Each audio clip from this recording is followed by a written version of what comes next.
नमस्कार, मैं आशा गौतम और आप देख रहे हैं पंजाब केसरी टीवी। बिहार में हाल ही में एक स्टडी में स्तनपान कराने वाली महिलाओं के ब्रेस्ट मिल्क के सैंपल में danger radio active metal uranium 238 की मौजूदगी पाया गया है। बताया जाता है कि ये नवजातों के लिए खतरनाक है। देखिए हमारे संवाददाता रजनीश कुमार की ये खास रिपोर्ट। यूरेनियम 238 ह्यूमन बॉडी में आता कैसे है? दरअसल कटिहार समेत सूबे के 6 जिलों में भूजल और मानव शरीर पर रेडियो एक्टिव तत्वों के संभावित प्रभाव को लेकर चिंताएं बढ़ गई हैं।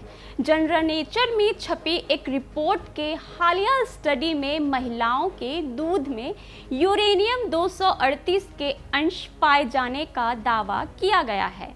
नालंदा में सबसे कम और कटिहार में सबसे अधिक पाया गया है। अब सवाल ये उठता है कि जिस यूरेनियम में 238 को खतरनाक बताया जा रहा है वो ह्यूमन बॉडी में आता कैसे है?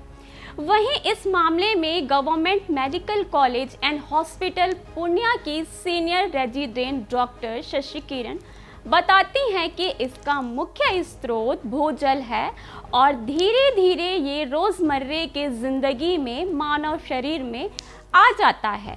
WHO के मुताबिक इसकी सीमा 30 माइक्रोग्राम से ज़्यादा नहीं होने चाहिए और यदि इससे अधिक पाया जाता है तो इसके परिणाम चिंताजनक हो सकते हैं। डॉक्टर शशि किरण की माने तो कम उम्र में बच्चों के लिए बड़ा खतरा नहीं होता, लेकिन लंबे समय में इसके प्रभाव दिख सकते हैं। कैंसर के सीधे प्रमाण अभी नहीं हैं, लेकिन अन्य स्वास्थ्य प्रभाव संभव हैं। ये अध्ययन सिर्फ 40 महिलाओं पर किया गया है। डॉक्टर का कहना है कि इतनी छोटे सैंपल पर आधारित निष्कर्ष अंतिम नहीं माने जा सकते। इसके लिए ये जरूरी है कि ज़्यादा जिलों में अधिक महिलाओं पर लंबे समय तक शोध किया जाए।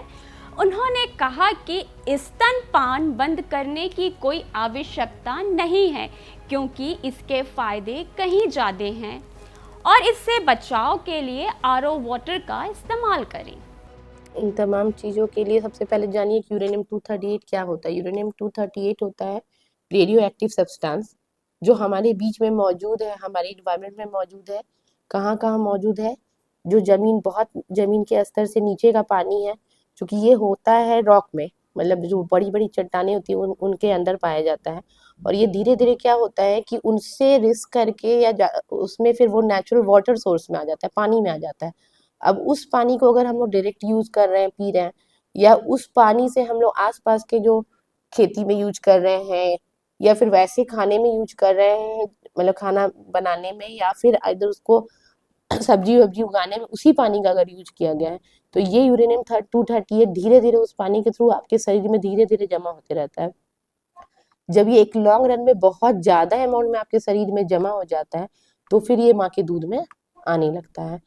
जब माँ के दूध में ये आने लगेगा तो फिर ये बच्चे को भी दूध पीने के बाद उसके शरीर में जाने लगेगा। तो जो मिनिमम अमाउंट है, इसलिए WHO ने गाइडलाइन दिया है कि जो हमारे पीने के पानी में यूरेनियम 238 30 माइक्रोग्राम पर लीटर से ज़्यादा नहीं होना चाहिए। तो हम उम्मीद करते हैं कि ये जहाँ जहाँ मिल रहा है वहाँ पे इस लेवल का लिमिट जो है वो क्रॉस हो चुका है 30 माइक्रोग्राम से ज़्यादा, इसलिए वो धीरे धीरे शरीर में आ रहा है और लॉन्ग रन में जमा होने के बाद माँ के दूध में भी पाया जा रहा है। तो अगर बच्चे ऐसे दूध को पी रहे हैं तो बच्चे में धीरे धीरे अमाउंट ये जमा होगा। तो इसमें भी लॉन्ग रन में अगर ये जमा होता है बच्चे में तो बच्चे में बोन डैमेज, न्यूरोलॉजिकल डैमेज और किडनी डैमेज होने के चांसेस हो सकते हैं। कैंसर के चांसेस अभी तक कुछ रिसर्च नहीं आया है कि कैंसर इससे कैंसर होगा, इसलिए बेसिकली नॉन कार्सियोजेनिक मतलब कैंसर के अलावा रोग होने के लक्षण है। लॉन्ग टर्म में कैंसर होने का खतरा हो सकता है लेकिन ये अभी प्रूवन नहीं है।